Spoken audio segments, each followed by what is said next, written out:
শাকিব খান ও অপু বিশ্বাস ঢাকায় রাস্তায় একসঙ্গে, ছেলে জয়কে নিয়ে।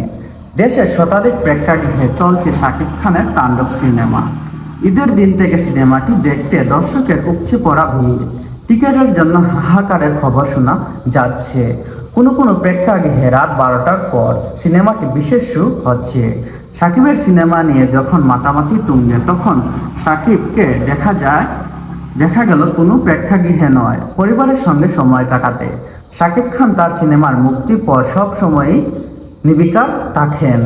খুব একটা প্রেক্ষাগৃহে পাওয়া যায় না এই তারকাকে।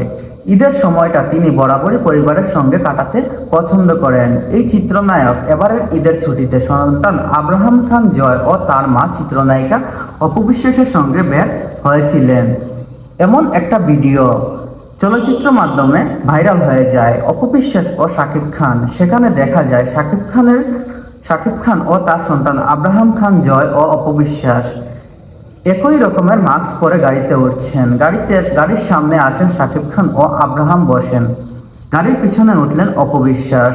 ছেলে আব্রাহামের হাতে ছিল একটি ব্যাগ। পাশ থেকে ভক্তরা ভিডিও করলে দ্রুত গাড়ি নিয়ে চলে যেতে দেখা যায়। তবে একসঙ্গে দেখাটা ভক্তদের কাছে অবিশ্বাস্য বটে। তবে বেশ কিছুদিন ধরেই শোনা যাচ্ছে তারা এক হচ্ছেন। আবার এই প্রশ্ন করলেন ভক্তরা।